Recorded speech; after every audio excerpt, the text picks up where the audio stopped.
music. There is no terrible way to win. There is only winning. We won't be out long. Take your time. Track's all yours. You ready? The name on the middle of that steering wheel should tell you that I was born ready. Hit it. Attaboy. Let me drive. I won't make a fool out of you. I got a message for all of them. Shake and bake. What does that do? Does that blow your mind? That just happened. These cars, you sit in a box, a coffin, gasoline all around you. It isn't like it being inside a bomb. It's tough enough being a girl on the track. Living in my dad's shadow doesn't help much. You have to be kind to the car.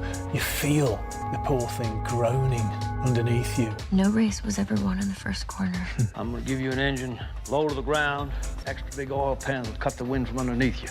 That'll give you 30 to 40 more horsepower. Every one of us has to find a reason to do this. You do it because you're driven. Brakes are warm. Tires are warm. I'll work in the cars and I'll drive and I'll eat and sleep and I'll work in the cars and I'll drive. Damn fast, and when he runs it close together, it requires fantastic concentration and rather special skills. I was beginning to think I'd never be anything more than a piston-happy lead-foot punk. Then this starts to happen. If you're going to push a piece of machinery to the limit and expect it to hold together, you have to have some sense of where that limit is. Besides, the best drivers don't dwell on the future or the past. The best drivers focus only on the present. They could never have imagined it, those pioneers who invented the automobile, that it would possess us like this in our imaginations, our dreams. I'm gonna give you a fuel line that will hold an extra gallon of gas. I'm gonna shave half an inch off you and shape you like a bullet. Somebody put it in your mind you gotta be perfect every time out or you're a failure. Well, forget that. Just forget it. Racing is in my blood. I was put on this earth to race cars. I accept every time I get in my car. There's 20% chance I could die, and I can live with it, but not 1% more. No, Nicky, don't bring the percentages into this. Don't be a pro. The minute you do that, you kill what's good about this. You kill the sport. And at that speed, your reactions can barely keep up with these sudden changes in direction. You ready to put away your toys and grow up? You want me to work the pit and you drive? Fine, we'll try that. The car's a living, breathing thing, and she's alive. If any of us imagined, really imagined, what it would be like to go into a tree at 150 miles an hour, we would probably never get into the cars at all. None of us. Are you ready to become a real race car driver? I am just as good as anybody out there on that track, and I don't need anybody to win my races for me. I wish my daddy were alive to see this, to feel this. And when we get you prime painted and weighed, you'll be ready to go out on that racetrack. You hear me?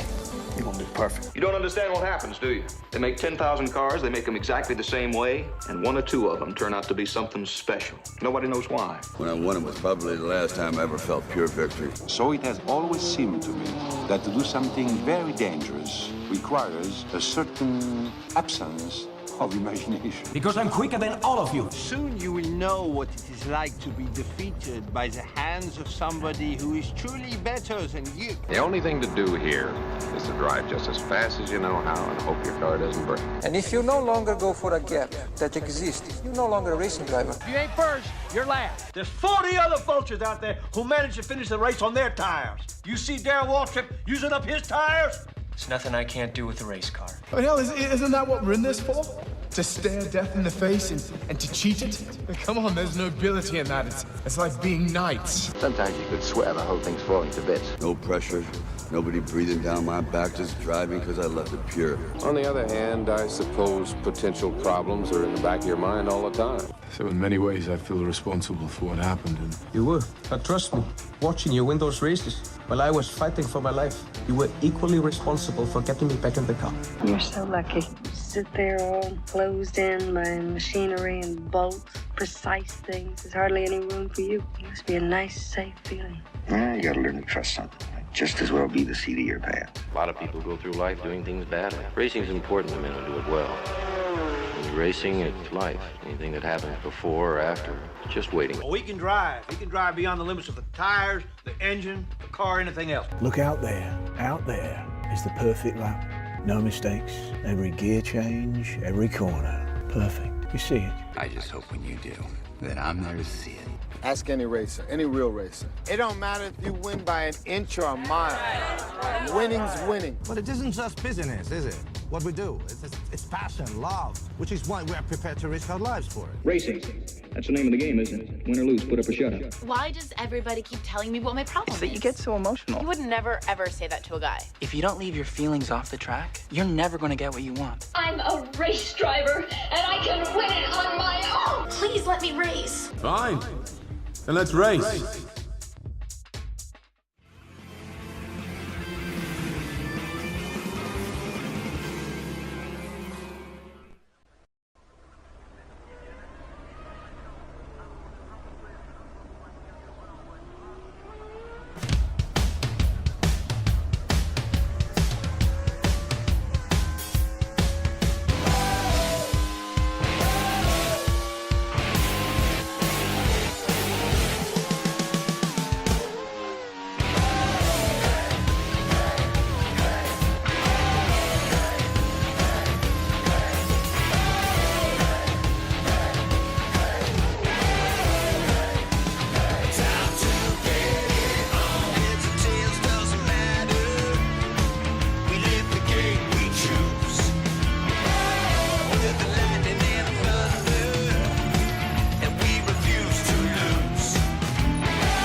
Hello and welcome to the Grand Prix World Series. We're here today for the League One race around the Yeongam circuit in South Korea. My name is Topher Smith. We will be taking you through the League One race today. We had the League Two race 2 days ago on Monday, a race that was won by Alexander Rossi of the LaRousse team ahead of Jose Maria Lopez and debutant Will Power. Very strong debut race for the Australian. Today we are going on to League One. And to start with, let's have a look at the League One drivers' table. Let's find out how they've done so far. Antonio Felix da Costa leads the championship on 31 points, having taken 2 third places and a bonus point for a fastest lap last time out. A model of consistency so far for the Super Aguri. Takuma Sato, he's in second place on 30 points. He hasn't yet won a race either. But again, consistency means points, and he is second in the championship because of it. And the next 3 drivers, Nico Hülkenberg, Scott Dixon and Kamui Kobayashi, all race winners so far in the opening 3 rounds of the season.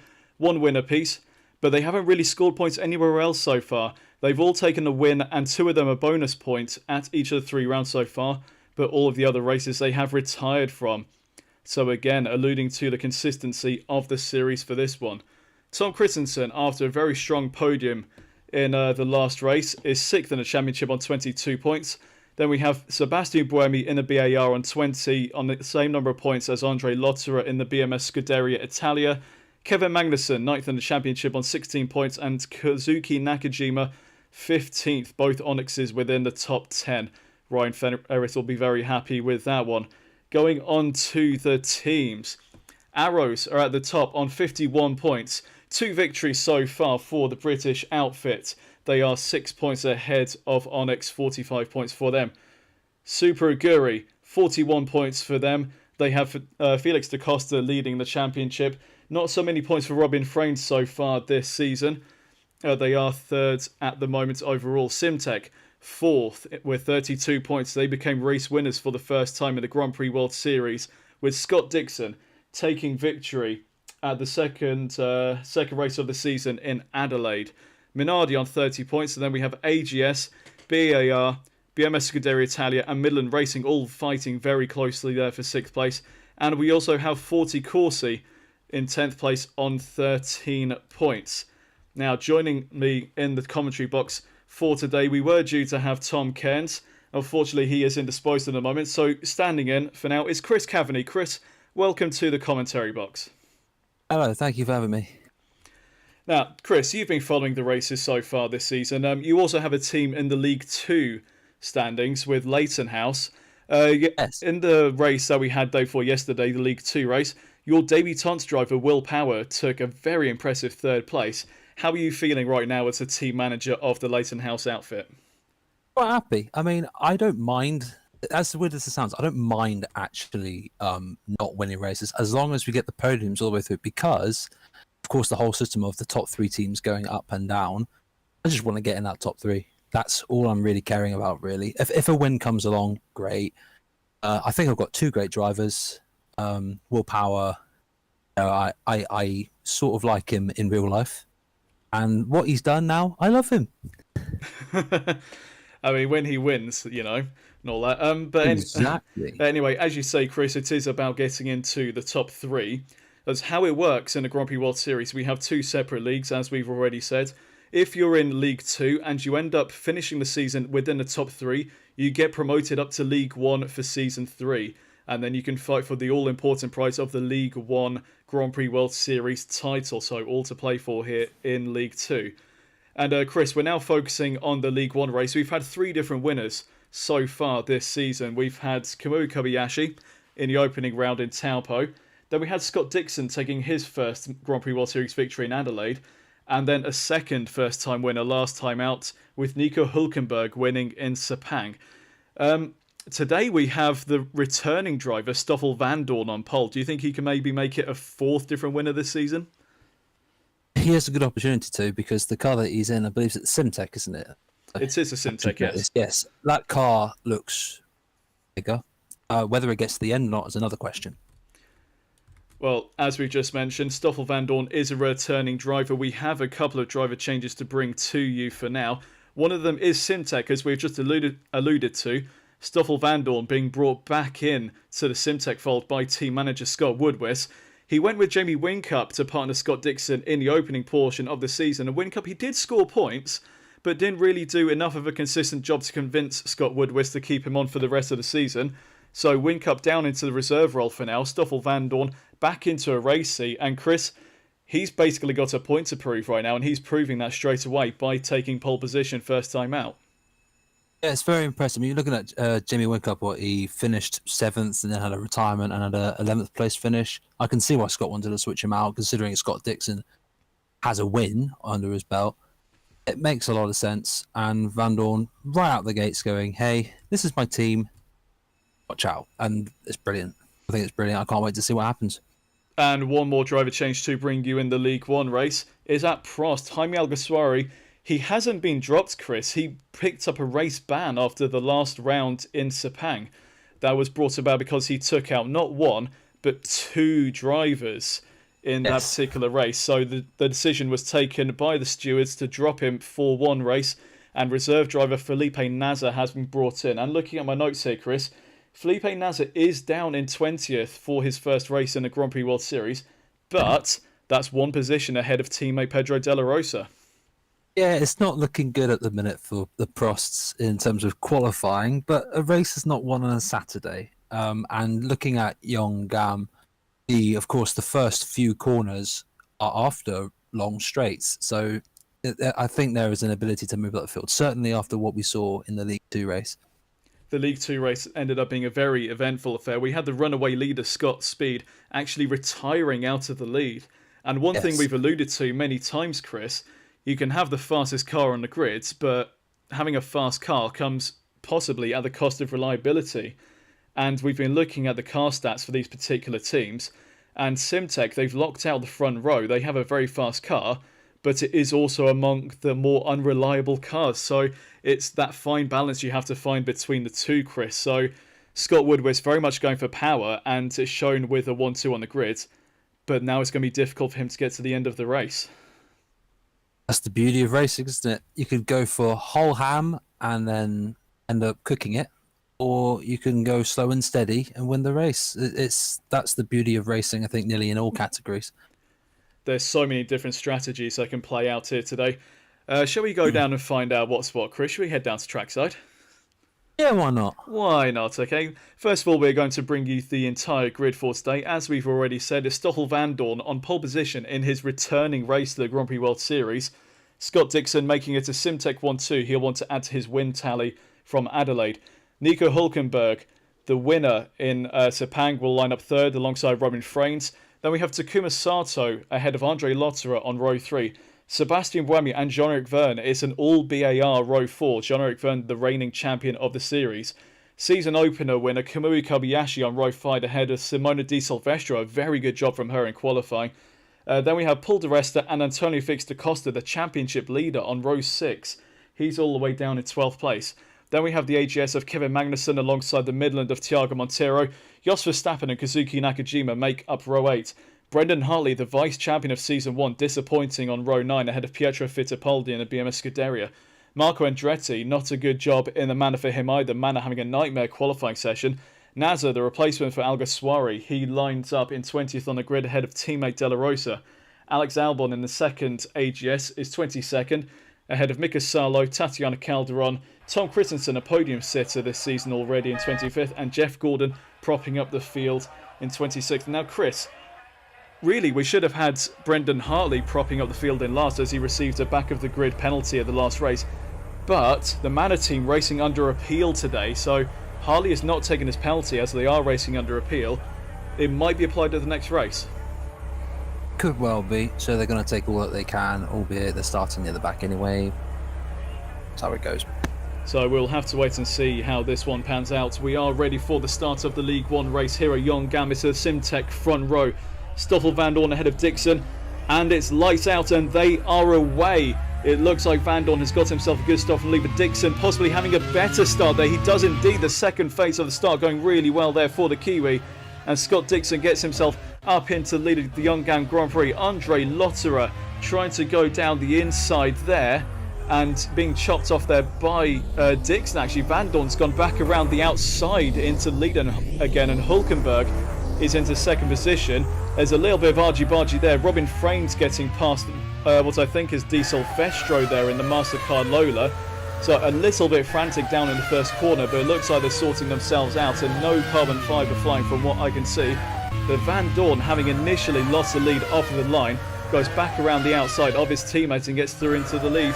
Hulkenberg into second as well. Dixon started well, didn't really get the first corner right. He's now down into third and has just lost out to Takuma Sato as well, going up into third place. So Sato running second in the championship at the moment, now third in this race. He will want to add to his points tally. And Chris, we've spoken about consistency already, and Sato, he's picked up 3 points finishes in 3 races. Could he maybe go on and get his first podium of the season here? Very possible. There are some very opportunistic drivers out there. Lotterer sending it down the first corner, as well as Montero on Kobayashi. I thought that was a very opportune move on the opening laps. Can they keep their positions? Because I think that there are some cars out there that will definitely want to bite at the bit on some of those who have just got in front of them. So Stoffel Van Dorn there, as we can see, he leads. This is his first race back in the Grand Prix World Series. He raced for Simtek last season, and he did put in some strong performances here and there, but he was quite inconsistent, which led to the decision by Scott Woodward to drop him into the reserve role for Season 2. And that's where Jamie Whincup came in. He was brought on board as the replacement driver. And Van Dorn, he wasn't really happy with that decision of being put back down to the reserve. He's been given a second chance here in the Grand Prix World Series, and Chris, he's grabbing it with both hands so far. I think you've got to be happy if you're Scott Woodward right now, because okay, Dixon's down in fourth, but top 5, a lot of points, and the Constructors' title is quite close. I know it's only been the first few races, but you know, you've got to take these points where you can, and around here, it does seem like that Simtek is looking up nicely. And we have a look here from the back of Takuma Sato, where it looks like Scott Dixon is trying to go down the inside to retake third position.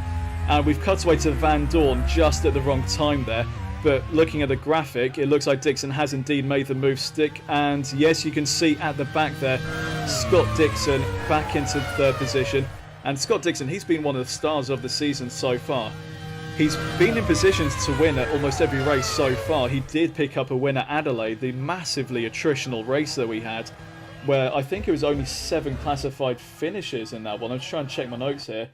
Actually, that Andre Lotterer's looking to try and pass to Takuma Sato on that straight there. Not quite doing it, and I don't think he'll do it at this straight. He looks like he's a bit too far back now after he tried to go for it, but the next lap could mean something different for him. So just looking at my notes here while Lotterer was trying to get down past Takuma Sato. In Adelaide, we had 7 finishes on the lead lap, and then we had an additional 2 classified finishes and 9 in that one. It was very attritional in that race. And there are rumours now, Chris, that Adelaide could be dropping off the calendar because of how much of a car breaker it is. I mean, we do like to have a bit of chaos here and there in the Grand Prix World Series, of course, but what it's all about at the end of the day is racing, and the less cars you have on track, the less racing you're going to have.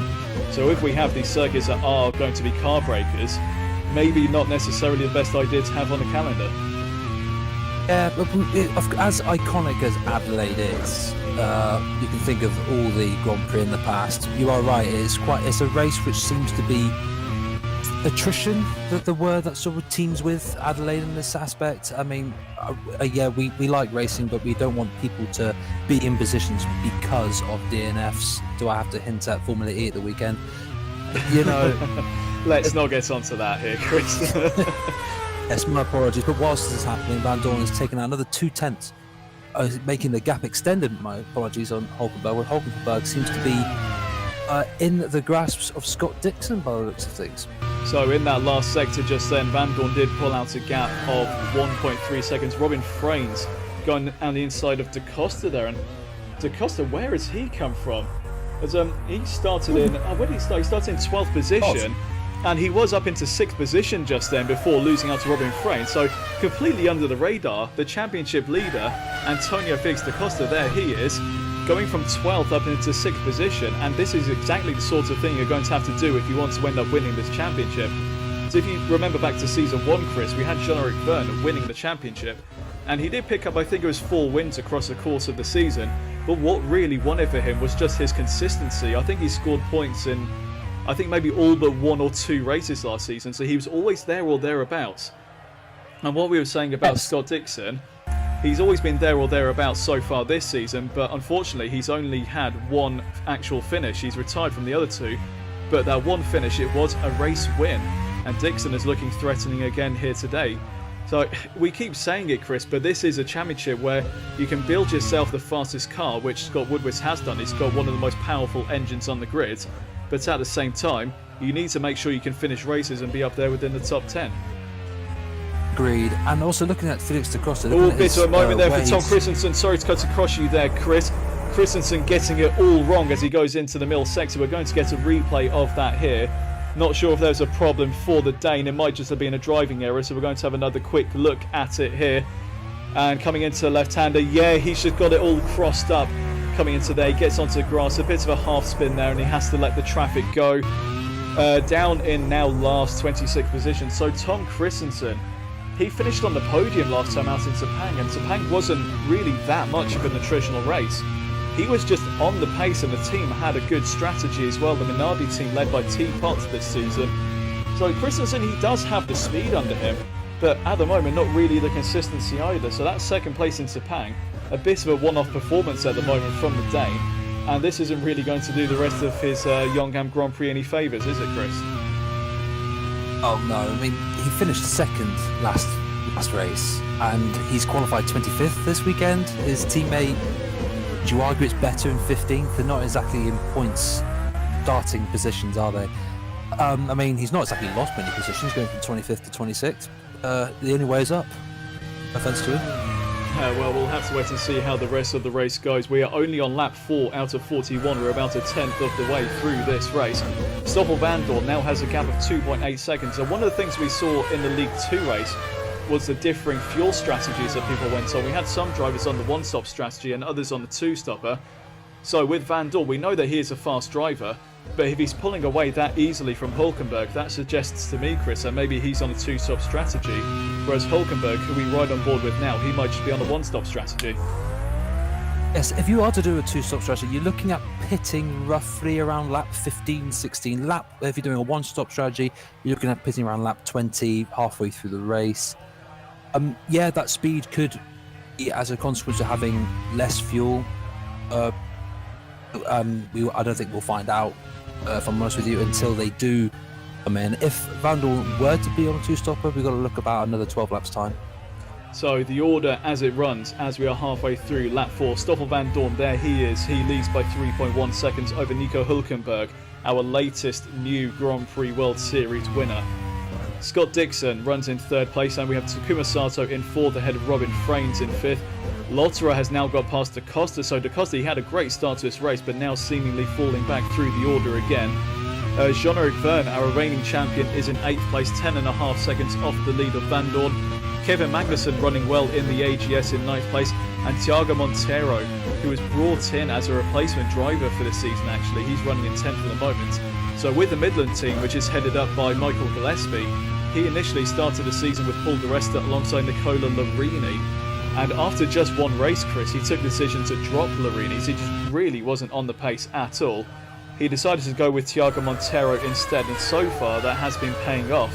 The Midland isn't really the fastest car we have out there on the grid, but Monteiro putting in some very strong performances, and at the moment he is ahead of Paul di Resta on track. Yes, he finished in 5th last race. In terms of qualifying, he's qualified in roughly the similar positions, 16th, 18th, and now 14th here at Yeongam. He may have profited off some retiring ahead of him, possibly, but if take that if it happens again today, and where he is right now, he's in the points. So again, moving forward. Well, speak of the devil, we ride on board with Monteiro now. It looks like Simona Di Silvestro getting into the slipstream of the Midland, and she's going to pull out to the inside to try and take that points-paying position. And Di Silvestro is indeed through into 10th. So Monteiro running well up in 10th place, but has now conceded that position to Di Silvestro. Nakajima in the Onyx is behind them as well. And meanwhile, we saw it just then on the camera, Jean-Eric Verne has lost out to the AGS of Kevin Magnussen. And the AGS boss, Phil Kinch, he's been a little bit, what's the word? Not suspicious, but basically AGS had really good pace at the start of the season, especially in the non-championship Vancouver Grand Prix. They were right up there challenging for the victory and for the podium.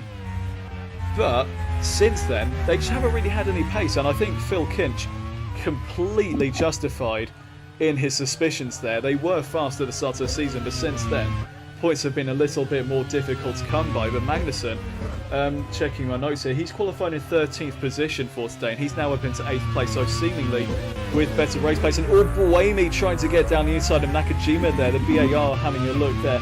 And Buemi seems to have gone the opposite direction to what Da Costa has. Buemi started in 7th place in this race ahead of his teammate Jean-Eric Verne, but he's now running down in 13th position, ahead of Kumu Kobayashi, who's fighting for the championship, and then we have Albon in 15th in the other AGS.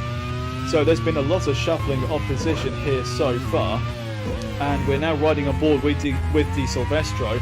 She's just gotten past Monteiro for 10th place, but Monteiro, the Portuguese driver, wants her position back. And Marco Andretti starts the race. It looks like he's crashed into the barrier, has he? And we got a bit of a look at it there. We didn't quite see if that was a mechanical problem. It looks very similar to what happened to Dario Franchitti in the League 2 race, where he had a transmission issue and that forced him off onto the barriers. So that's a possible mechanical issue there for Marco Andretti, and he is in the barriers and out of this race. The Manor boss, Sam Hall, won't be at all pleased with that. He's got a penalty looming over his other driver, Brendan Hartley, which was supposed to be applied for this race. But they're now racing under appeal. Sam Hall not especially happy with the decision. So the stewards are saying that we'll let him qualify as normal for this one, but then review the incident again and take a decision for the next race, which will be at Fuji. And Chris, you remember the accident that happened in the last race when Hartley tried to go down the inside of Paul di Resta and nerfed him off into the gravel, putting an end to the Scotsman's race. How did you read that one? I actually thought it wasn't too bad for live racing incidents and all sorts, but stewards say what stewards say, and with that hanging over him, that is a critical problem that Andretti has just put himself in with that crash. It looked like he hit the brakes at the wrong moment, and these walls around here at Yeongam are not forgiving. It's very street circuit-esque in that part of the circuit, and he paid the price for it, losing a wheel out of the race. Not good. We will find out, of course, at the end of the race what the official reason for his retirement was. If it was a crash due to a technical issue, it will read out as a technical issue at the end, so we will wait to see what happened to Marco Andretti there. We're looking at Scott Dixon in P3. He's 1.1 seconds behind Nico Hülkenberg. So Hülkenberg, the meat and a Simtech sandwich at the moment. And they're just settling into a bit of a rhythm here at the moment. They don't really want to push their tyres too hard in the early phases of this race. especially when we still have the pit stop windows coming up, and we believe that Van Dorn is potentially on a 2-stopper here, whereas Hulkenberg and Dixon maybe on a 1-stopper, so we will have to wait and see what transpires when it comes to it. Nico Hulkenberg there in second place, still losing time to Stoffel Van Dorn. So Stoffel's having a fantastic first race back in the Grand Prix World Series. He's been out for like almost a full season. He's been out since the start of last season, and he's now back in, took pole position straight away and is clearing off into the distance. And Di Silvestro is now going backwards. A couple of laps ago she overtook Thiago Monteiro for 10th place, and that is her now losing out to Sebastian Buemi and dropping down into P13. So a few bad laps there for Simona.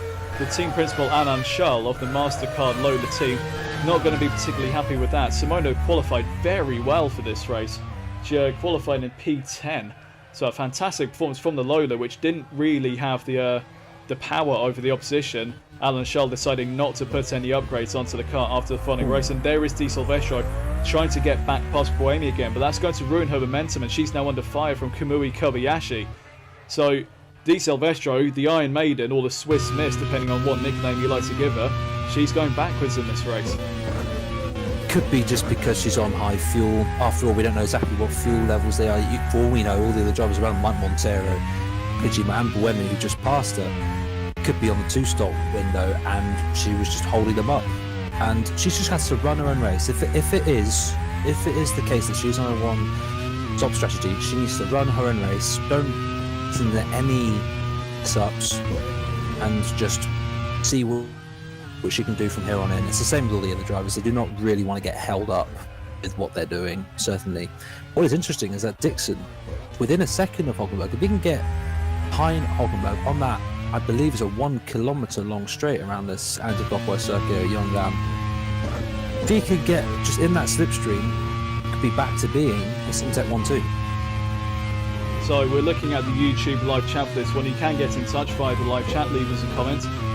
Double bubble disco queen. Try saying that 10 times when you're drunk. She's asking, why was Van Dorn out? So Van Dorn is part of the Simtech outfit, which is led by Scott Woodwis. Van Dorn was in the car for season 1 and had a bit of inconsistent form, which Scott Woodwis thought wasn't really good enough, so he took the decision to drop Van Dorn at the end of the season, put him down into the reserve driver role, and he brought in Jamie Whincup in his place. And after the opening 3 races of this season, Kobayashi having a look there at Di Silvestro. After the opening 3 races, Scott Woodwis then decided that Whincup's form wasn't consistent enough for a team that has designs on winning the championship.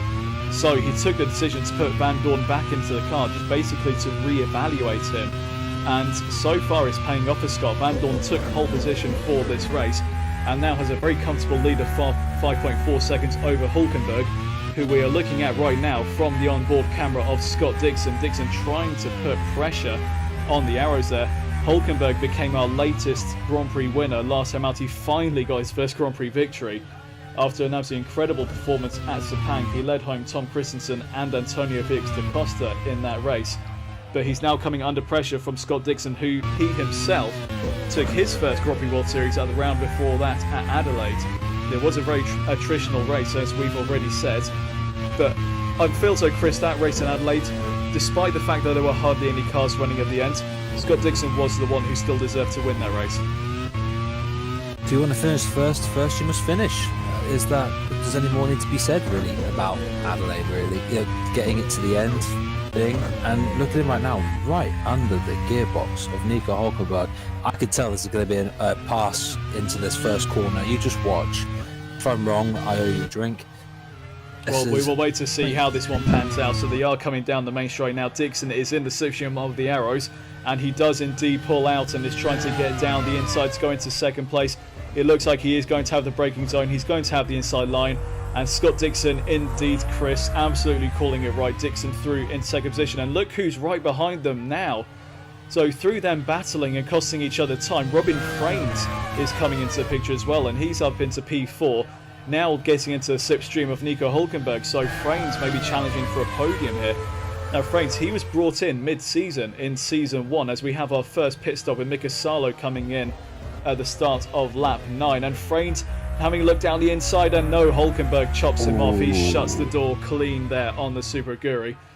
And sorry to interrupt, but you do not want to fail an overtake there, because you're just going to lose a lot of time on this straight, which is equally another overtaking opportunity. That is absolutely correct, Chris. And what we're saying about Robin Frains, he was brought in mid-season in Season 1 into the Super Aguri team. He was a replacement for Nick Heidfeld, who, again, he didn't really have the consistency. He did have pace. He was our first ever pole sitter for the first ever Grand Prix World Series race at Kyalami in Season 1. And he did have speed, but just not really any consistency, so the decision was taken to drop him mid-season. Robin Frains was brought into the fold, and I think it was in only his second race, if I remember correctly, that Frains got on the podium. So a good decision there for Super Aguri, and Frains was kept on for Season 2, and so far proving that he was a good choice to keep in for this season, running in 4th place. And Dixon, now that he's past Hulkenberg, he's already cleared off by 1.3 seconds. And Chris, Simtek running 1-2 is looking very good for them at the moment, but as we've already said before, if you have the most powerful car, you might not necessarily have the most reliable. They might have the lighter car as well. Don't forget about the fuel loads. I'm convinced that Hulkenberg's on a 1 here. That would make absolute sense as we look back at Robin Frains trying to line up Hulkenberg for the overtake. So it looks like Hulkenberg's going to lose 2 positions in as many laps. I think you are correct, Chris. He might be on the heavier fuel load here, going for a one-stop strategy. He did start off the race very well, and he needs to be up there challenging the top positions if he's going to make a one-stop strategy work. But at the moment, with tyre wear also starting to set in as well, those on the lighter fuel loads are now making up the position. So Hulkenberg loses out on P3 to Robin Frains. It's a Simtek 1-2 at the moment. There is Stoffel Vandoorne, 6.2 seconds in the lead. There's just no one challenging him at the moment. No, looking down the order past Hulkenberg, Sato's still running in 5th place. He's in a bit of a race of his own at the moment. Tom Christensen has made his way up into P23 before coming into the pit. So his spin earlier puts back, and Di Silvestro is pulling off. So maybe a developing problem earlier on there for the Lola. She was a bit slower after having overtaken Montero. She lost quite a few positions, and at this point to P13. And it's a gearbox issue. And Chris, we saw quite a few gearboxes packing in yesterday. It looks like we could potentially be in for more of the same today. Yes, and I believe that's a 4th retirement in a row for Simona Di Silvestro. Something about that car is just not clicking. Well, Alan Shull, the team principal of the MasterCard Loader team, he decided not to put any upgrades at all onto the car. We had the upgrade window after the last race in Sepang, where teams can use their prize money on either improving the power of the car or the reliability of the car. Alan Shull, he said, no, nothing. He didn't want any upgrades at all on the car, which made it even more surprising to me anyway when Di Silvestro went and still qualified in P10. But if you're not upgrading at all, you're also not upgrading your reliability. That's correct, and paying the price. Ultimately, it says they're out of the race now, so nil point for Di Silvestro. I kind of have the feeling, speaking to Alan Shull after the upgrade window, that he's sort of going for a bonsai last race of the season. We will have one more upgrade window before the last round of the season, which will be at Laguna Seca. I kind of feel as though that he's thinking, let's save all of the prize money and then put it on in one big bundle when it comes to the final race. But of course the downside of that is, Chris, if you've got a slow car throughout the season, you're not necessarily making up the prize money to make any difference at the last race of the season. That's correct. You kind of think that you got to make money to spend money, in that sense. So you got to get a car somewhere. But may I interject, Frains has pitted, I believe, was it a 4th place? So that means he's on a 3-stopper? Yeah, I just saw that myself. Frains pitting out of P3 on lap 11.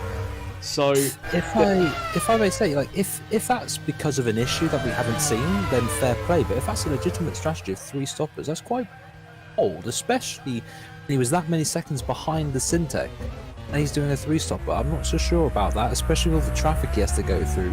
He has to contend with me. He's dropped out 15th now. We did see a few drivers in the League 2 race who went for an earlier first pit stop but then extended their middle stint to still make a 2-stopper. So we haven't seen how much fuel Frains has put on board that Super Aguri, so we're not sure exactly what strategy he's going to be on, but you are right, Chris, it is a very early stop for the Dutchman. maybe a 3-stop. I doubt it will be a 3-stopper with only 41 laps, and there is Frains now getting past Jos Verstappen. So Frains straight onto fresher rubber, and he's already making a position, so he's trying to make whatever strategy he's on work. We haven't quite seen on the graphic what position he's actually in. He is outside of the top 15, that is definite. But it looks like he has a bit of clear air in front of him now, so he can make these fresher tyres work to his advantage and maybe make up some more positions as we go later on into race. There is Pedro de la Rosa, the lead car of the two Prosts, and Prost, they've had a bit of a fall from grace this season. I don't really wish to put any bad word on Tom Kent, because he does a fantastic job with the Prost team. But this is a team that last season were winning races. They've got one race win each for De La Rosa and for Jaime Alguersuari, and they were expected to maybe take the next step in Season 2, Chris. But so far in Season 2, it's just not working out for them. Really isn't. It's not good to see, especially with a team with a prestigious name as Prost. But I'm sure there's a long season ahead, and now we're seeing more people come into the pits. Thiago Monteiro for one. But I did notice in the graphic earlier, Franz was down in 70th position, I believe, after his stop, even after the move he made. So, that's a lot of cars to come back through. Okay, all the others have to pit as well. You're adding, but if it is a 3-stopper, that's it's interesting to me. Very interesting. I don't really see how a 3-stopper would be at all beneficial around the circuit. As we've said, it's only 41 laps. So you can put it on a lighter fuel load and try and get the gap where you can. But Frains was down in the mid-pack. Where did he start? I'm checking my notes here. He started P4 for this race, so not quite the mid-pack, but still, you've got to be able to have track position to make that kind of strategy work, and he hasn't got it. So the only thing that I can really think of for Frains is that it must be a 2-stopper, just with either a long middle stint or a long final stint. I don't really see how a 3 strategy could work for him. And we're now riding on board with Stoffel Van Dorn, still in the lead of this race, 5.6 seconds ahead of Dixon, so that gap between the two Syntex has stagnated a bit, staying around about the 5-6 second mark. So just settling into a rhythm, just maintaining the pace. As we've already mentioned, reliability is a big thing in the Grand Prix World Series, and Van Dorn, more than anything, will be wanting to just make sure that he gets to the end of the race. At the moment, he's in a very good position to actually win, but there's still a long way to go. We're only on lap 13 out of 41, just started lap 13. And as for Robin Frains, you're right, Chris, he has got a lot of positions to make up in this race. It'll be interesting to see where he filters through to as everyone else comes in for their first pit stops. As we saw, Frains, he had a bit of clear air to work with after he made the pass on Jos Verstappen. So maybe he can make up enough time to get closer to where the Syntex are. We're just going to have to wait and see how that plays out, but I don't think it will be a 3-stopper personally, Chris. It's a bold strategy, Colin, as Bill said in Dodgeball 2 and Log Story. But the fact that he started 4th and he pitted in 4th, and he was on a 3-stopper, that's alarming. If this indeed is a 3-stopper, but it's very interesting. Looking a bit further down the field, some interesting ones. John Verne in 8th, a very positive outcome for him there. We also have Frains now just gets in to 15th, so he is making moves. And he's about 1.4 seconds behind Tatiana Calderon in the sole remaining Mastercard loader. We've had one loader drop out already in the form of Simona Di Silvestro, a gearbox issue putting an end to her race. That must be worrying on the Lola garage there. Calderon, she will have been told that Di Silvestro is out of the race with a gearbox issue. And we've got another car out there, that is Jos Verstappen in Minardi. And bit of contact there. I'm not quite sure who that was. I think that might have been one of the Prosts that got into the back of Verstappen there.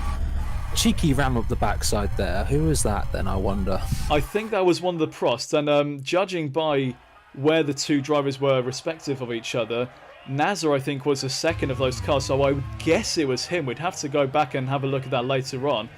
But to me, it looks like Verstappen has had a mechanical issue of some sort and didn't quite pull off to the side of the circuit in time to get out of the way. So the stewards might be having a bit of a look at that one to see whether there was any wrongdoing, not just by Verstappen, but possibly also by Nasser as well, if it was indeed him. I'm not 100% certain on that. We'll have to wait and find out. But as it stands, that is yet another retirement in the Yeongam Grand Prix. We've had 3 of them now.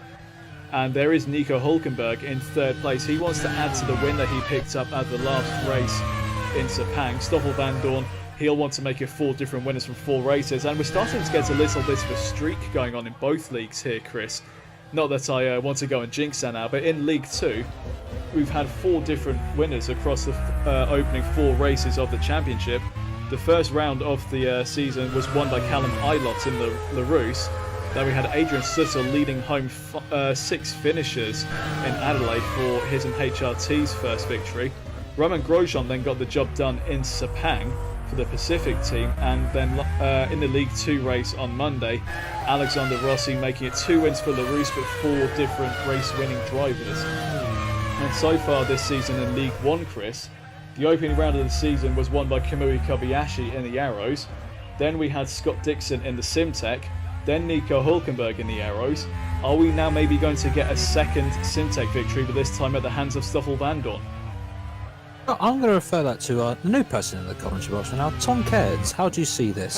Tom has turned up. Hello, welcome back to the Combox, Tom. We've missed you in here. How are you? Yeah, I'm not too bad, thank you. I've just caught up to the Verstappen incident, and I've just received a text message from the Prost pit wall. Verstappen turned in on the Prost driver, so that's something I think we'll need to review. Okay, so that is very interesting there for Verstappen. I think the stewards will definitely be having a look at that one, and we'll see what transpires later on in the race. But Tom, we've mentioned your team a couple of times now. First reason being that your replacement driver for this weekend, Felipe Nasr, subbing for the banned Jaime Alguersuari, he out-qualified Pedro de la Rosa for this race by 1 position, so a good job by Felipe. But it was for 20th and 21st on the grid, and they're not really making a lot of progress here. So, I mean, it's your team, Tom, and you know how to win races in the Grand Prix World Series. You took 2 wins in Season 1, so do you have any sort of idea why the Prost team isn't really on the pace so far in Season 2?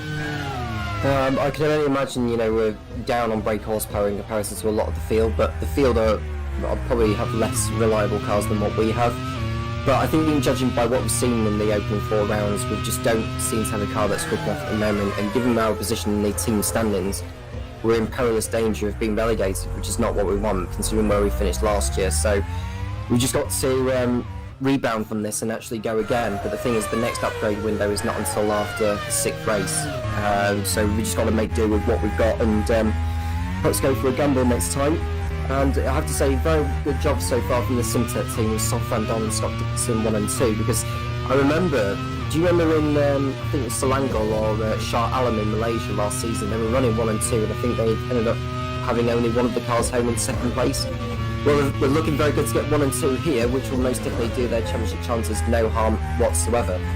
Well, this is one of the things we keep talking about in the Grand Prix World Series, Tom, is that you can have a fast car, and Simtek very clearly does have what's possibly the fastest car on the grid. But if you put more of your money into upgrading the power of the engine, you're sacrificing reliability, and I don't wish to jinx Scott Woodward at all. After the rotten luck that he had in Season 1, where he could have taken multiple victories but ended up having 0, he's finally got his first Grand Prix World Series victory 2 rounds ago at Adelaide, and he is a rival at the end of the day. I mean, I'm the team owner of the Super Aguri team, and he is an on-track rival, but at the same time, I still count him as a friend, and I wish him to have maybe some better luck this season.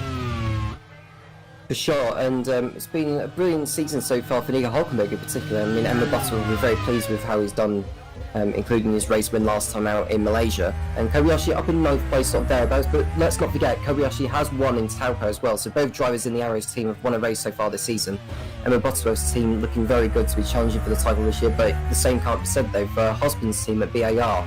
They're having a better race today with Vern and Boyman. Oh, sorry to cut across you, Tom. It's another gearbox issue there for Tom Christensen. So we had a few broken gearboxes in the League 2 race, and now that is our second that we know of in this race as well. So Minardi now completely out of this race, and T-Pot, the team principal there, he won't be at all happy with that, having both cars out before 16 laps have been completed.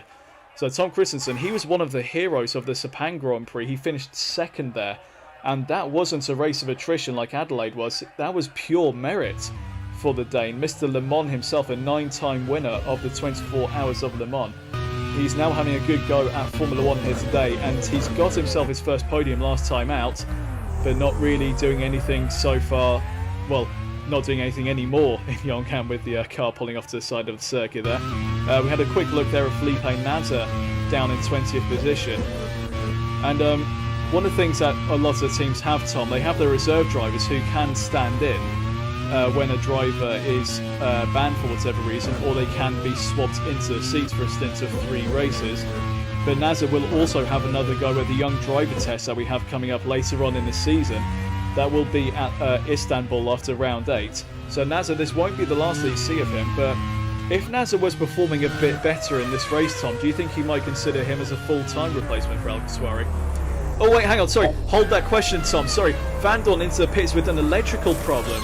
So it was getting to possibly around the time where we might see some 2 stoppers coming in, so a problem there for Van Dorn has forced him in, but then he's gone and put 27 laps of fuel on board, so that will take him through, is that going to be to the end of the race, I think, if my maths is correct on that? So a problem for Van Dorn, but maybe a silver lining with the timing of it, as he's able to come into pits, have a Control-Alt-Delete on the car, and he's now back out into 9th position, and we think that he might be going through to the end now. So very lucky for him, Chris. Unbelievably lucky. I think in some ways that was obviously certainly not planned, but I think it seemed like when that happened, he didn't lose that much time and it happened. So very, very fortunate, but he's going to have a heavy car now, and if it is going to the end, which it looks like it is, his tyres are going to be a bit shot by the end compared to a conventional one-stopper who would be pitting probably 5 or 6 laps later than right now. Well, we did mention about the potential reliability issues for the Simtech. Maybe that was their one reliability issue for this race already out of the way. Very lucky timing there for Van Dorn that he wasn't able to get back into pits. So maybe that's Scott Woodward's bad luck right there, turning into good luck once again. So Dixon now leads 8.8 seconds ahead of Hulkenberg, but I think it might have to be said that Van Dorn will still be the net race leader.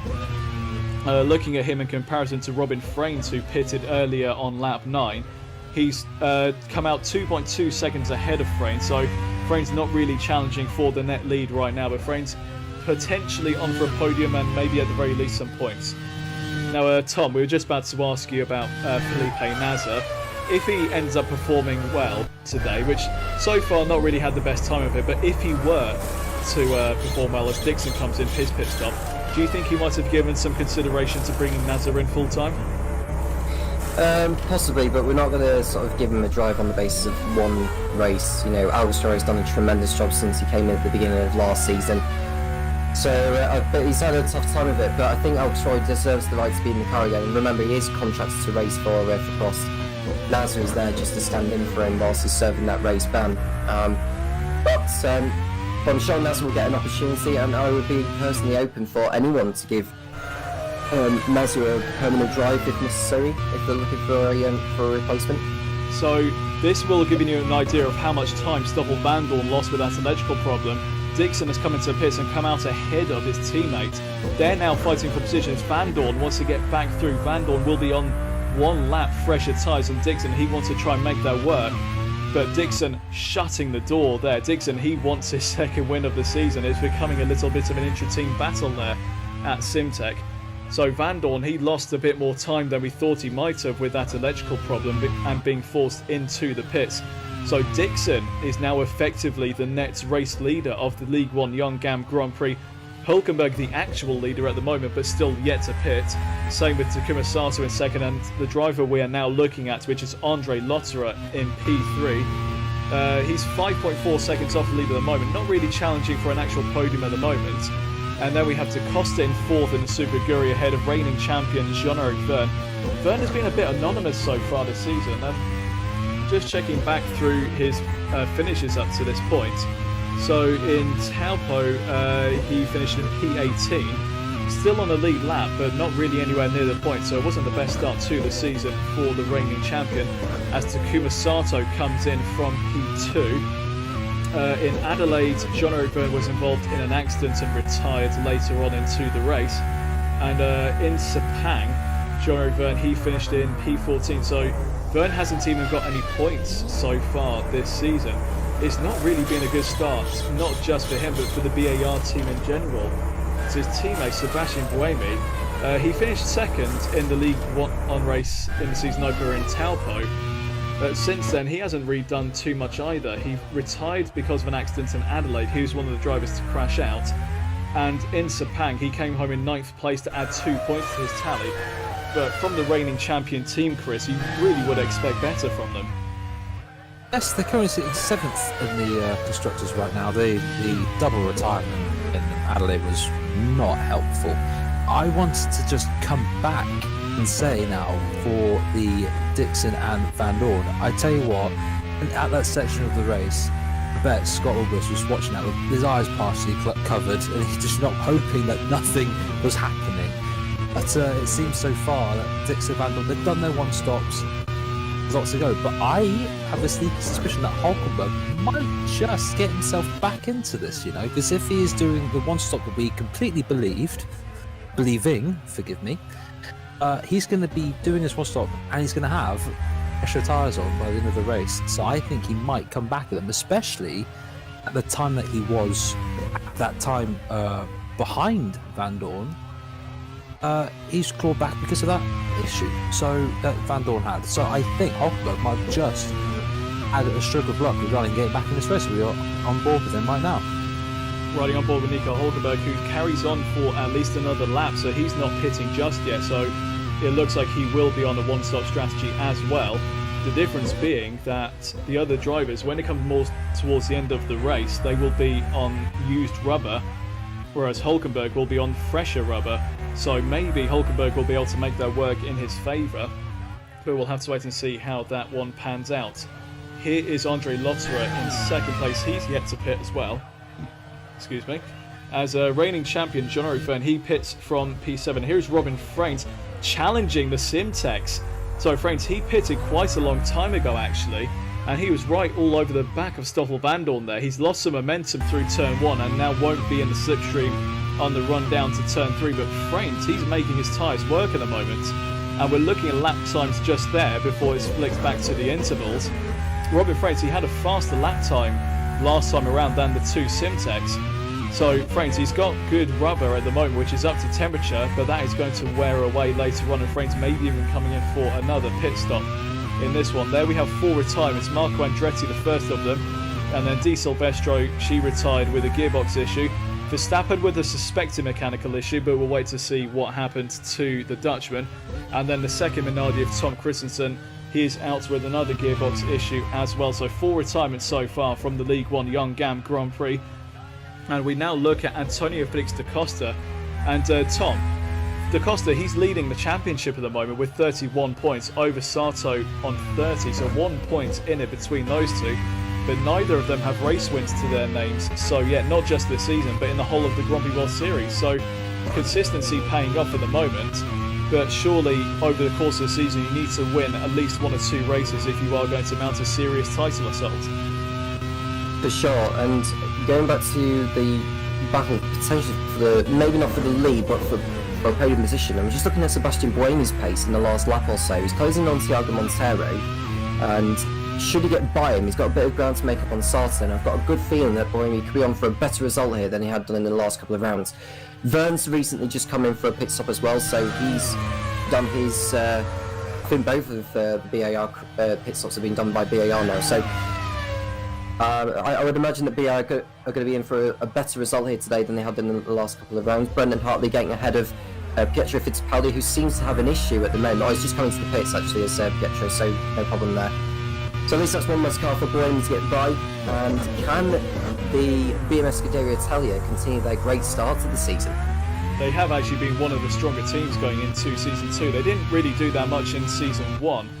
They were at the hands of Adam Weller in Season 1, but for this season they've been taken over by Emma Featherstone. And so far, Lotterer has been one of the front-running drivers. He's always been there or thereabouts, not quite challenging for victories, but he's always been within the top 10 when running on track. And we're riding on board with da Costa here, still in P3 and still yet to pit, as we now look at Paul Di Resta. They're in 19th position, trying to get past Fittipaldi. We're going to go 3 wide here at Yeongam. There's one of 40 Corsi's there as well. I think that's Jeff Gordon who's in the mix as well. So De Resta has backed out of it behind Fittipaldi, and Jeff Gordon going down the inside there. That will be for 18th position, I believe. So 40 Corsi, they're still one of the backmarker teams. They were the backmarker team in Season 1. And for this season, Dave Goddard, he's taking it a bit more seriously, but doesn't yet have the pace in the car. And that is indeed Jeff Gordon who took those 2 positions. So a very good run there for the NASCAR legend. Here is Andre Lotterer, the teammate of Pietro Fittipaldi at the BMS Scuderia team. He carries on for another lap. So Fittipaldi, he's come into pits and done his 1 stop. Lotterer not into the pits just yet, but if they pitted 1 driver, we will be expecting Lotterer in any time soon, possibly on this coming lap. And going to you, Chris. Nazar having a moment there. He's done what Tom Christensen did earlier on. He's managed to keep it away from a half spin there, but Nazar running down in 22nd position. So, Chris, we've got one driver who's back in the Grand Prix World Series making an immediate impression by leading early on in Stoffel Vandoorne, but the other driver here making his debut today, Felipe Nasr, not really the best advert for a race drive later on, is it, Chris? Particularly, I believe that was the end of Sector 1, so that's turns 5 to 6 roughly at that top end there. He did that. He's going to leave a bit of a spot on his tyres after that one on both of them, which will not feel comfortable on that car whatsoever. But looking, now we are over halfway in this race. Hulkenberg and Lotterer still haven't pitted. It's interesting, and bear this in mind that Vandoorne been closing a little bit on Hulkenberg, but not by the stretch that you think. So again, Hulkenberg is doing an impressive run so far in front, with nothing in front of him or behind him at this point. So a pit stop around here is around about 30 seconds, there or thereabouts. So if Hulkenberg were to pit now, he would possibly come out just in front of Kevin Magnussen, currently running in 6th position. And Paul De Resta there, I think, is trying to get past. I think that was a Manor. Dixon slowing. It's another gearbox issue in the Yeongam Grand Prix. Scott Dixon, well, that puts pay to any chance of at least a 1-2 for the Simtech team. Scott Dixon pulling off to the side of the circuit. And for Dixon at the moment so far, Tom, it's been win or bust for him. He won the only race that he's finished so far this season. And we've said about consistency so many times, and he is one of the faster drivers, but if he's not finishing races, he's not necessarily going to challenge for the title. It's a really bitter blow for him. I mean, he had a lot of bad luck in the first season, if you remember. I mean, he deserved to win a race last year, did Dixon. He won one this year already, and now he's that's good. That's pivotal for the championship as well, not just for Dixon and the drivers, but for Simtech and the team standings. Absolutely. We have Hulkenberg and Lotterer both into the pits line astern as we go into lap 23. So Vandoorne reassumes the lead. Frames is up into 2nd place after that. Hulkenberg is in 3rd position, now on fresher tyres. So we're going to have to wait and see how he can close in the gap. We're waiting for them to go through the next sector split so we can get a proper idea of what their gaps actually are. So Hulkenberg did indeed come out ahead of Kevin Magnussen. That's going to be very important for him if Hulkenberg wants to take his 2nd victory in as many races. Here is your new, or rather your restored race leader, Stoffel Vandoorne. You can see Robin Freins there in the background, 2.6 seconds behind in 2nd place. So Freins now on for a possible podium, which would be the 2nd of his career in the Grand Prix World Series. Nico Hulkenberg, the graphic has just changed there. He's 8.2 seconds off the lead. And Chris, 8.2 seconds on fresher rubber with half the race yet to go. Could Hulkenberg win this race? Certainly can. He's got to pump those times in and then get through the traffic if there were to be any. I'm not so sure. But Vandoorne's got to go through that traffic as well. And I think with 5 or 6 so fresher tyres, game on. Game right on. Well, of course, Vandoorne, Simtech and Scott Woodwards will have the worry of if they've had one car out of the race, then maybe a problem could come upon the other. Vandoorne has already had a mechanical issue, but got very lucky with the timing of when he gets into the pits and have his car reset so he could get back out again. He's now back in the lead again, so at the moment, that mechanical issue, not really any issues.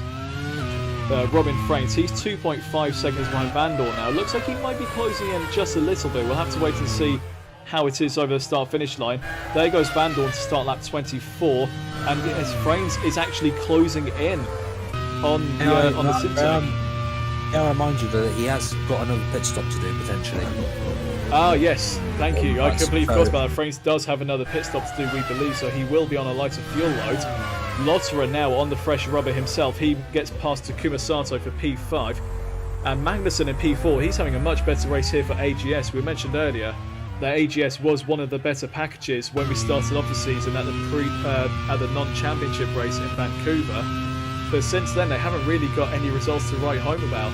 The speed just hasn't been there for Phil Kinch and the AGS team. But Magnussen up in P4 doing a very good job so far, Tom. Absolutely sure, and Alex Albon, not currently racing in Formula 1 at the moment, but proving his worth so far in the Grand Prix World Series. I'm just constantly looking at the gap between Frains and Hulkenberg. Hulkenberg in the middle sector of the last lap was 5.8 seconds behind Frains, and now the gap's come down to 5.3. So it's evident that Hulkenberg is closing in on the fresher tyres, as Frains continues to wind down the laps before he comes in for his second pit stop. There's that balance, obviously, between being on the fresher tyres and being on a lighter fuel load, isn't it? Yes, absolutely. And we can see there, Frains has Hulkenberg right behind him, actually. So maybe, we've got some sort of problem there for Tatiana Calderon. That's the second Lola that is going to drop out of this race. We're not quite sure if that's an engine problem or possibly a water leak. We haven't seen it on the dashboard readout that each of the cars have. But while she's going into retirement, Hulkenberg is past Frains into second place already. So Tom, you were just mentioning about the gap between those two there, and it seems apparent that Frains might have made a bit of a mistake, as Hulkenberg was straight onto the back of the Super Guri and is now through into second place. So Van Dorn, he now must be feeling a bit of pressure for the race win here. Well, I think Frains must have an issue because he can't be losing that amount of time in one sector. So I'd imagine that Frains is picking up perhaps maybe an electronics issue as Lotterer goes past him, and Frains is now in the pits. So possibly an electrical issue of some sort for the Super Aguri. Not the first time that we've seen that in this race. So Frains, he was looking very good for a potential podium today. As we also have Magnussen, Montero and Kobayashi into pits as well. So they're all coming in for their one and only stops. Be interesting to see where they come out on the fresher rubber in relation to everyone else. Frains still registered as being in P9, now dropped behind Salo in P9, so 40 Corsi, they've not really got the fastest package here at all. We've got another engine blowout, I didn't quite see who that was. And, Takuma Sato is going past Lotterer. It's Lotterer who's having an engine blowout here, so the BMS Scuderia. Lotterer was looking very good for some points himself here today, but the cars now seemingly getting towards their braking points as we have two identical issues within just a few seconds of each other. We've had Tatiana Calderon just retire, and now Andre Lotterer and the BMS Scuderia is about to pull off to the side of the circuit as well. And Mike Gillespie saying in the YouTube chat, as Lotterer catches fire, Lotterer either has a problem or they've elected a new pope. So it's now become a fire for Andre Lotterer. He will have to pull off to the side of the circuit. I think he's just looking for a marshal's post. He really should be getting off the track as soon as possible if he's got that much heat behind him. He's now in the way of Antonio Felix da Costa, our championship leader going into this race, and da Costa's now going to be up into fourth place as a result of this, and Lotterer now pulls off to the side of the circuit, or he was about to, he pulled off the racing line at least, and there we go, he's now pulling off. So that is a retirement for Andre Lotterer. That's a real shame for him and for Emma Featherstone, the team principal of the BMS Scuderia team. They were looking good for some points today, and with Fittipaldi down in 13th place, which will become 12th when he filters past Lotterer. Not going to get any points as it stands at the moment. And we're now riding on board with Takuma Sato, who's up into P3. And Chris, we're starting to get a few car issues here. So we've got about 16 laps left to run in this race. It's not over yet, is it? Really isn't. And looking at the gap between Van Dorn and Hulkenberg, he's catching. So we have 15, 16 laps to go. It is a gap of 7 seconds now, down to 6.9. As Robin Frains, he had that problem coming into the pits, but he needed to make a second pit stop anyway. So maybe getting the Stoffel Van Dorn luck there of getting a problem, but then needing to come into the pits anyway. So Super Guri, surely they will have fueled Frains up to the end of the race now and seeing how he can get on fresher rubber. Tried to make a move there on Alex Albon. Both AGSs now running up within the top 10. Albon's in P8 and Magnussen is in P10. But yeah, it's all kicking off at the moment. Jean-Eric Vergne also there in 5th position. We're trying to look at what the gap is going to be again between Stoffel Vandoorne and Nico Hulkenberg. It's now come down by another half second. Ooh. So at this rate, Hulkenberg, surely, Tom, he's going to catch Vandoorne by the end of the race. And the retirements of Dixon and Frains, well, Frains is still in the race, but those problems for those guys has helped Hulkenberg massively to have the clear track in front of him to close in on Vandoorne. He took out half a second of Vandoorne's margin in the middle sector of this lap alone. So it'll be interesting to see what the gap is now as he crosses over the start-finish line. You can see Kobayashi go. Oh, we've got to spin for Kobayashi there. Has he kept out of the barrier? Yes, he has. Good job, that man, keeping that out of the barrier. The Japanese driver getting it all wrong there. We're going to have another look at him. He's got wide through the double apex left-hander. That's put him onto the marbles and inevitably into the runoff area. And lucky that he did it at that part of the circuit. So I think it was Chris who mentioned earlier, there are some sections of this track that's a very street circuit-like, as we've just gone into now. So Kobayashi, if he'd had that spin 1 or 2 corners later, maybe would have been a bit of a different outcome. Yes, and I think he might have a different coloured suit by the end of this race after that. I'm not going to make any comments on that. I'm not even going to go and ask him after the race. He's in an orange and black overall, so maybe the brown might disguise itself. Right, let's stop that right there, Chris. Let's stop this one. As we look at Robin Frains trying to get past Alex Albon into P8. I'm not going to get that image out of my head for a while. Anyway, Robin Frains gets past Albon. He's into 8th position. He's on fresher rubber, so he's going to try and make this almost enforced new strategy work. I mean, Frains did have to come in a second time anyway, but with the apparent problem that befell the Super Aguri, the second stop was somewhat enforced upon him. He will be going to the end of the race now. Next in his sights is Kamui Kobayashi, who will have just had his rhythm ruined by that spin. So Kobayashi, now a target for Robin Frains. We'll have to wait and see how long it takes for the Dutchman to get past. The gap now between Stoffel Vandoorne and Nico Hulkenberg, it is 5.9 seconds. We're looking at Stoffel Vandoorne now. He's driven a very good race so far, but Hulkenberg trying to make a different strategy work here. So it is still all to play for as he takes another half second out of Vandoorne. So we could be set for a monumental battle between those two as we come towards the end of this race. We have 14 laps to go at the end of this one, I believe. Sato there in P3, looking good for what would be his first podium, I think, of his career actually. He hasn't got a podium so far this season. I don't think he got one last season. I'm sure Tom will fill me in on that one. Sato, he was in positions to win races when he came in at midpoint of last season, but then just kept having issues of one kind or another. Sato, I'm pretty sure this is going to be his first podium if he does indeed get the job done. And he's one position ahead of Da Costa, so if it finishes like this, I believe that Takuma Sato may well take over the lead of the Drivers' Championship. We'll have to wait and see how it pans out in the remaining few laps here. Hulkenberg now 5 seconds behind Vandoorne. Tom, this is getting spicy, isn't it? Most certainly so. I don't know what spicy means in Korean, but you can see Kevin Magnussen pulling alongside Alex Albon on the start-finish straight, and it's going to be I think a change of position here. But going back to what you were saying about Sato, he didn't finish any of last season's races that he did, despite putting it on pole a couple of times. He's had, so far, he's finished every race so far this season. 4th in Sao Paulo, 7th in Adelaide, and 4th in Sepang. So third place would be Sato's best result in the Grand Prix World Series. I think in terms of taking the lead in the championship, I think he will do it. He will be ahead of Da Costa, but only ever so just. Well, the current gap between those two, Da Costa leads the championship by 1 point to Takuma Sato. So with Sato finishing ahead of Da Costa, he will at least overtake the Portuguese for that position. Trying to work out where Hulkenberg is going to come in the standings. I'm just checking here on my notes. So Hulkenberg currently in 4th in the championship on 26 points, same number of points as Scott Dixon. So if Hulkenberg indeed goes and gets the job done, that will be at least 25 points for him, which will take his tally up to 51. If he gets the fastest lap out of that, then that'll be 52. if Sato finishes third, that'll put him on to 45. So if Hulkenberg does indeed go and get the job done, he will take the lead in the Drivers' Championship. But of course, as we all know, Chris, catching is one thing in Formula 1, passing is quite another.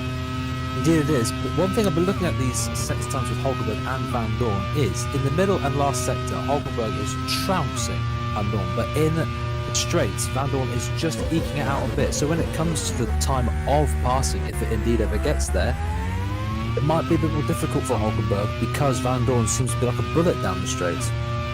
This is getting very exciting, and it does seem like it is between those two for the victory, with Sato 18 seconds off the lead. As we look at Sato's countryman Kobayashi coming under attack from Robin Fraines. So Fraines, he is on the fresher rubber. He's on the freshest rubber out of anyone in the field. He's currently making that work to his advantage as he tries to get back up as high into the points as he can. There is Brendan Harley, our vice champion of Season 1. He's had a little bit of a below par season so far, running in P13 now after he's just been overtaken by Sebastian Buemi. And looking through the top 10 here, so Van Dorn leads ahead of Hulkenberg, Sato's in third ahead of Da Costa.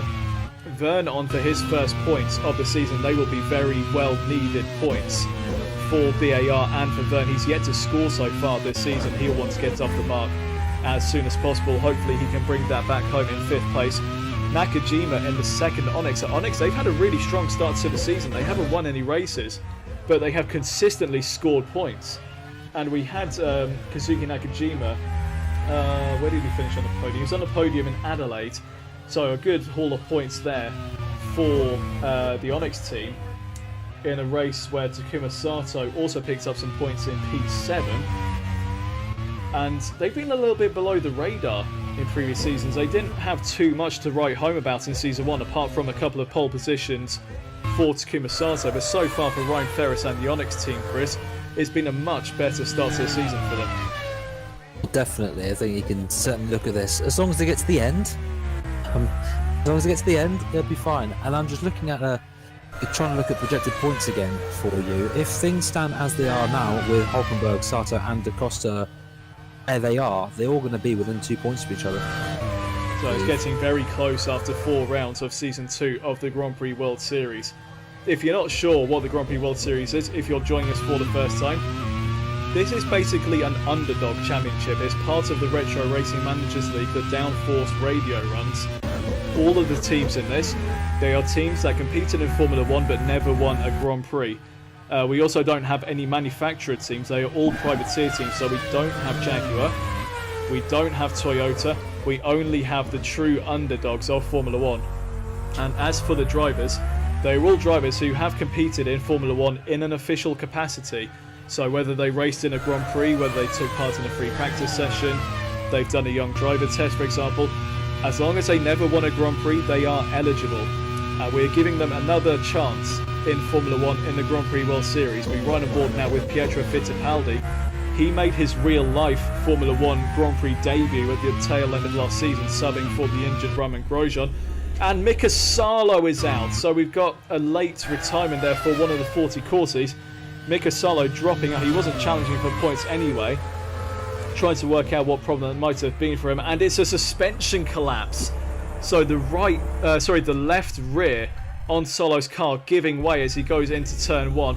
Dave Goddard, he won't be at all happy with that. He's still got one driver left in this race in the form of Jeff Gordon, who was getting very racy early on against the likes of Paul di Resta, but one driver down, Tom.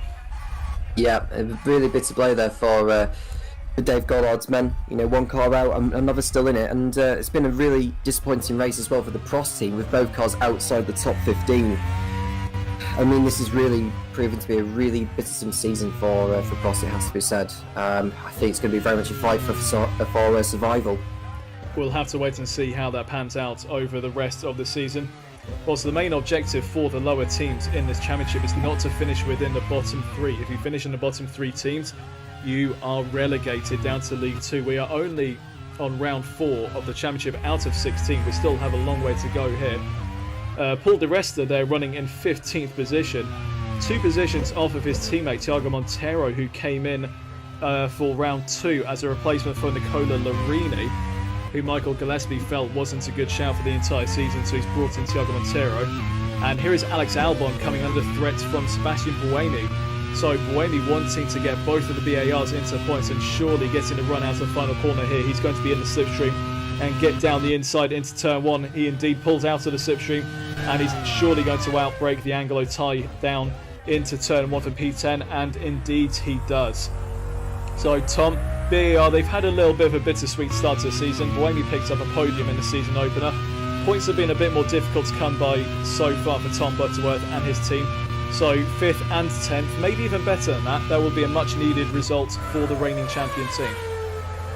Sure, and let's not forget, Buemi did finish on the podium in the opening race of the championship in Taupo. He's got another 4.5 seconds, I would say, to make up on Magnussen. So he's got enough time to get by both Magnussen and Kobayashi, and he's on the fresher tyres. So I would say 8th place would be a good target for Buemi with 11 laps remaining. There is your list of retirements. Andretti out first, then Di Silvestro, Verstappen and Christensen, 2 Minardis out within a few laps of each other. Scott Dixon out of a potential race-winning challenge there. Tatiana Calderon out in 21st, as well as Lotterer. And our most recent retirement is Mika Salo, who had a suspension collapse coming onto lap 29 at turn 1. So looking at the fastest laps there, so Van Dorn has just set a 54.0 and Hulkenberg goes 0.3 quicker on that lap. So Hulkenberg not quite closing in by as much at the moment, but still making it count. He's closed in by 0.3 on that last lap. He was closing in earlier by half a second per sector, Chris. So maybe just doing a bit of tyre management at the moment, making sure his tyres can go to the end before mounting a challenge later on. Yes, certainly. I mean, of course, it is some of those tenths that he was gaining in the other sectors is losing out on the straights, as I believe it would be. But yes, it's a bit of time management now, and then go to attack him again. He certainly wants to. Now he's in the mirrors of Van Dorn. Van Dorn will know that, and it might make him drive a bit different. And I just spotted a driver coming into the pit lane in the back. There is Sebastian Buemi, who's come into pits. He's dropping down the order on the graphics. So is that a scheduled pit stop for the Swiss, or is that a problem? We didn't quite see why he's coming to the pits, but he just got up into the points and is now dropping all the way through the order. That puts Alex Albon back into the top 10, just as Kevin Magnussen gets past Kamui Kobayashi for P9. So both Arrows running in the points here as well. Arrows currently leading the team standings in League 1, so a double points finish for them will be very handy for Emma Butterworth and her team. Fittipaldi there running in P12, trying to get past Iago Montero, and Brendan Hartley in P13, the vice champion of the series. He'll want to be up much higher than P13. This season hasn't really been the strong start to the season, as season 1, the start that Sam Hall enjoyed last time out. And not really sure what's happening with Manor. They had a very good basis to work off from season 1. But again, they just haven't really been challenging in the same way that we might have expected them to earlier on, Chris. Yeah, will the impending penalty even make a difference to their performance? I really don't know. I mean, like, they're not doing that good. There's nothing more really to say. I mean, a ninth for Marco in New Zealand and a 7th for Marco in Malaysia. The 2 best results they've had, and now this is quite shocking. It's not been a fantastic start to the season for the Manor team, and in case you missed the news, Brendan Hartley in this race is actually racing under appeal. He picked up a back of the grid penalty after the last race in Topanga after he pulled the Resta off into the gravel. The team decided to appeal that, saying that Hartley was just simply going for position and the Resta cut him off. So for this race, racing under appeal, and they didn't take a back of the grid penalty. And after this race, the stewards will have another look at the incident to try and determine exactly what happened. And if they find that Hartley was actually guilty for that, he will take a back of the grid penalty for the next race in Fuji. So the stewards having a lot to do here. There was also the incident we had earlier on in this race where Jos Verstappen was breaking down and got in the way of Felipe Nasr as he tried to pull off to the side of the circuit. We'll have to wait and see if the stewards have anything to say about that one. I believe I've had a message come from, I believe it was a puncher that Verstappen got, and then he just ended up being in the way on track of other drivers, if that needs to change any opinions. So we didn't quite see what happened in the Verstappen incident before the coming together with Nasr. We only caught the tail end of Verstappen having his breakdown. So if it is a puncture, then I suppose Verstappen doesn't have all the control of the car anyway. So hopefully the stewards will take that into consideration. Meanwhile, we look at Kevin Magnussen, who's got Kamui Kobayashi right behind him. So Kobayashi, he recently lost out on P8 to the Dane, and he's now trying to take it back. Kobayashi, the winner of the season opener race in Taupo, so he is very much a championship contender this season, but he will want to be higher than P9. There is his teammate, Nico Hulkenberg, chasing down his second win in a row. He's put down another 2 tenths on Stoffel Vandoorne in that last sector. We're now about 8 laps from the end of this race. The gap is 2.7. The gap not coming down as quickly as it was before, but still all to play for, Tom. There is Vandoorne trying to hold on to the lead. Yep, Hulkenberg going for his second victory of the season. Vandoorne going for his first, and his first outing back with the Simtek team. Sure that Scott Woodward will be thankful of taking the decision to drop Jamie Whincup, who I didn't really feel that impressed with his performances throughout the campaign so far. But for Vandoorne to be given his opportunity back was a wise move, and that could prove to be crucial. And all of a sudden, if Vandoorne was to win this race, he could potentially become a championship contender later in the campaign. Well, so close has the competition been so far in this championship. All of the drivers who have won races this season, they've all retired out of all of the others. So they've all got 25 or 26 points each, depending on whether they've got fastest laps and pole positions. We've got Felix da Costa leading the championship with 31 points, just by virtue of consistency. Same goes for Takuma Sato as well. He's just been consistent, and he's second. Buemi, now on the fresher rubber, having pitted, he's just put in the fastest lap of the race, so that is 1 championship point possibly coming his way for himself and for BAR. And as you say, Tom, it's really close at the moment, and if Vandoorne does indeed win this race, he's going to be right up there fighting for the championship already, having missed the first 3 rounds. It is all to play for here in Yeongam.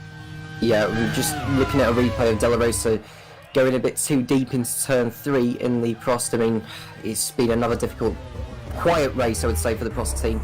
You can see De La Rosa locking up there. He's just not quite showing the heroics of last season so far. Is De La Rosa in a really dogged car, it has to be said. It seems like he's sponsored by PlayStation. He's got a dodgy joystick going into that corner. We're not getting back onto the jokes again, are we? We had enough of the puns coming from Edward Hunter in the League 2 race. Okay, back onto the race. Hulkenberg still charging Vandoorne down, but he does not want to do what De La Rosa just did in his fight, because that will just ruin everything. So both of these drivers will be very much under pressure. Vandoorne trying to hold Hulkenberg off for his first Grand Prix World Series victory, and Hulkenberg chasing. And Chris, would you rather be the chaser or the chasee in this scenario? People love to be in front, don't they? I personally, if I was a driver, I'd love to be the one chasing, because you know that at that moment you have the quicker car, and that must feel so much better to you as a driver, that you actually, currently where you are, track position aside, that you have a much more faster car underneath you. It should give you more confidence and will give you more drive to get what you want. And we just saw there Robin Frames making a move on Kazuki Nakajima up into P6. So both Super Aguris running in the top 6. So it's going to be a very good haul of points for them if they're able to get through to the end of this race. We're now about 6 or 7 laps away from the conclusion of the Yeongam Grand Prix.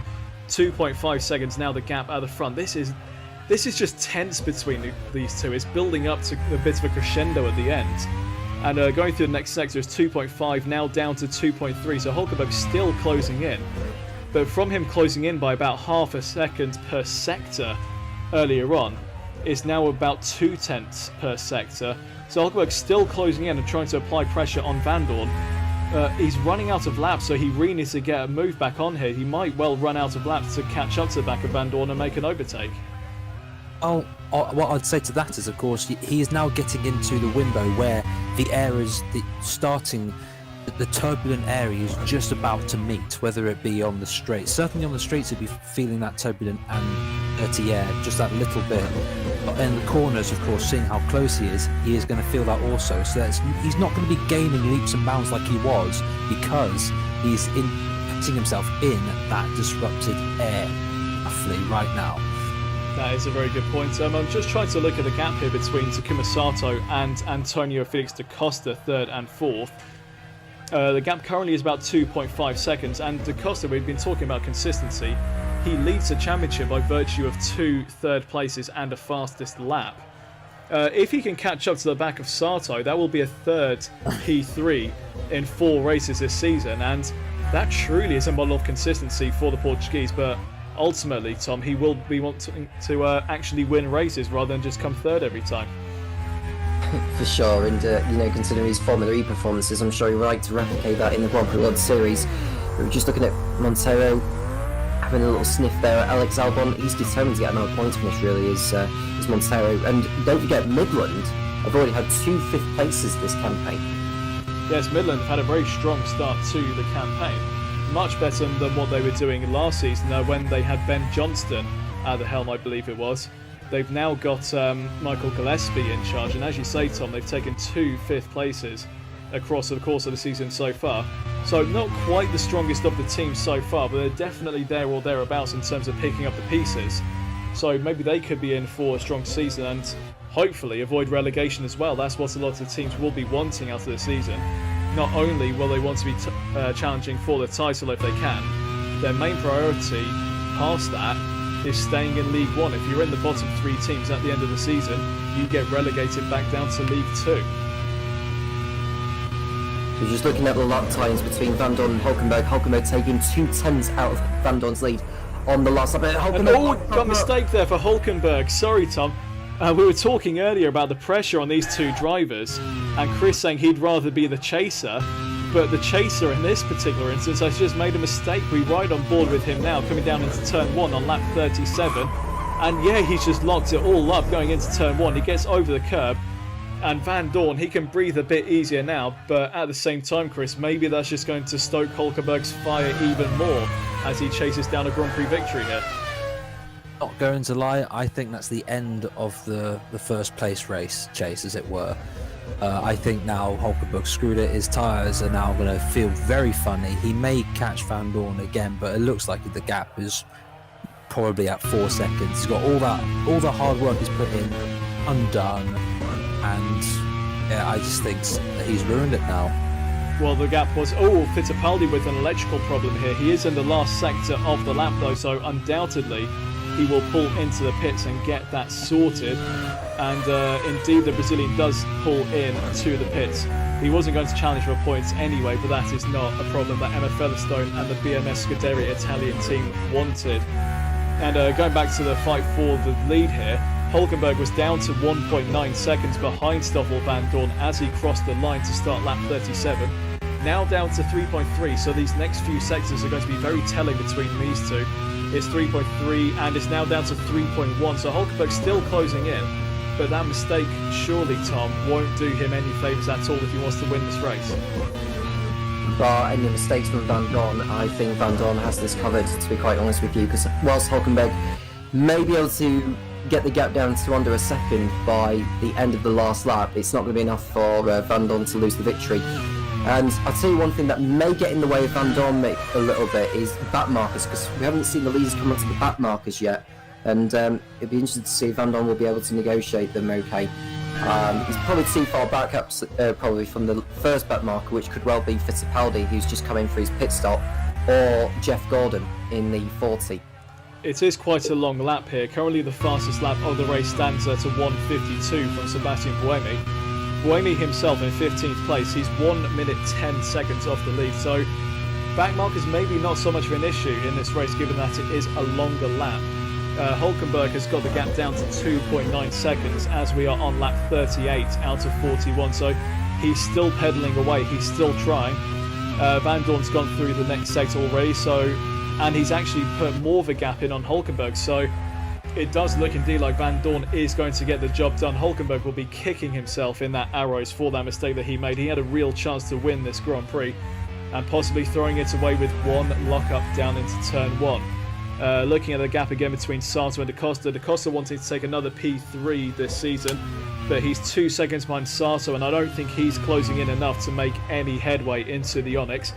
Verne out on his own at the moment in P5. He's got 2.4 seconds over Frains in P6. And Frains has been closing in a bit on the Frenchman, but he might well run out of laps as well to get up into P5.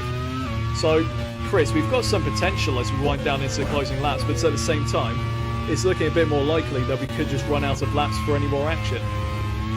It ain't over yet. It ain't over yet. We've seen what happened to Scott Dixon earlier. Van Dorn might be in the front now, but we have seen cars in the end go up on the last lap also. So it's not over yet, I'm going to tell you that right now. We have seen it multiple times, not just in the Grand Prix World Series, but in the Retro Racing Manchester League as a whole. We also run touring cars, we run Formula 1, we've done a Group C challenge as well, and if you remember in the Group C challenge at Punta del Este, not that I want to bring back any bad memories for Scott Woodward, who is on course to win this race. At the Punta del Este race, he was absolutely dominant with his Peugeot cars, and then the car ran out of fuel at the last corner. I mean, as you say, Chris, anything can happen in this championship, and it does look indeed like Van Dorn is on course for his first Grand Prix World Series victory, but it ain't over till it's over. It really is not. Hulkenberg may be gaining leaps and bounds, but again, the first sector is not where he's gaining. Of course, that Simtek's much more of a dark straight line compared to the arrows. But I credit his clawing back. He's going to be, as you said earlier, he's going to be kicking himself because that is a win number 2 thrown away. And we are now looking at Jean-Eric Verne in the BAR in 5th place, and Fraines is closing up to the back of him. It's now about 1.5 seconds between those two. So Fraines, he had an 4-second pit stop. He was going to take one anyway, but he had to take it earlier because of a problem that came upon the Super Aguri. He's now making the freshest tyres on the grid work as he chases down Jean-Eric Verne for P5. And some more points for his championship challenge. Here is Takuma Sato, who's on course for his first ever podium in a Grand Prix World Series, and that would be very deserving for Sato, Tom. So close to good results at the tail end of last season and consistently in the points this season. So a podium for Sato, a just reward there. Absolutely, and he deserved it all along. You know, his pace and his showing in the start of the season has proven that he deserves to be... Oh, we got a moment there for Montero chasing down Alex Albon for P10, and he's made a mistake as well, so maybe not necessarily the best to be the chaser here, because as you're trying to close in the gap, you are susceptible to mistakes. He's now got Hartley trying to get all over the back of him for P11. And sorry to cut across you there, Tom. Montero potentially throwing away another points finish. Yeah, perhaps, unless there's someone out there who happens to have a mechanical gremlin. Not that I'm trying to throw the commentator's jinx on anything here, but looking at the gap now between Van Dorn and Hulkenberg, 2.2 seconds again between those two with 2 laps remaining. So let's see what the gap will be by the time we go through sector 1. The gap is relatively the same, isn't it? So I think Van Dorn's got this covered. I'll tell you this as well now, Thiago Montero was within a second of Albon before he had his mess up. So he was gaining on it and possibly was going to get 10th if he didn't have a lock-up going in the final sector. Very upsetting. So this is getting very tense between those two for the lead. Hulkenberg is still closing in on Van Dorn. That mistake put him further back, as we know. Would he have caught Van Dorn anyway? I'm not entirely sure, but Hulkenberg now trying to put in the laps. You can see him pushing the car there, trying to get up to the back of the Simtek here. And we're looking at what the gap is now. It's now down to 2 seconds flat. So we are on the penultimate lap here. We've got about a lap and a half to go. Hulkenberg, I think, is going to run out of time here. If he does catch up to the back of the Simtek, it might well be when we're in the final sector of the final lap, but that is a really big if, Chris. I don't think he's going to quite do it. It could happen. It could happen. I don't want to make Scott Wilbers feel a bit easy and a bit anxious regarding what's happening, but barring some awful problem, I think Van Dorn's got this. And looking further down the order, Fraines is now a second behind Jean-Eric Verne, so we could maybe have a last lap change for 5th place there. Da Costa not closing in the gap enough to get up to the back of Takuma Sato, so they are probably going to finish 3rd and 4th for 2 drivers leading the championship going into this race. The gap is now down to 1.8 seconds, and Buemi losing the apex a little bit there down in P14, but he keeps it on track.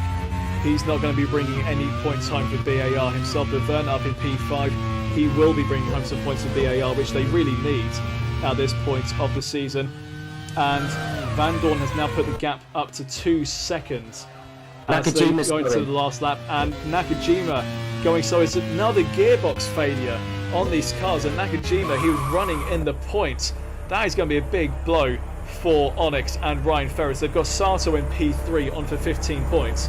Nakajima, he was running 7th, which would have been 6 points to add to their tally, but Nakajima breaking down as he starts the final lap.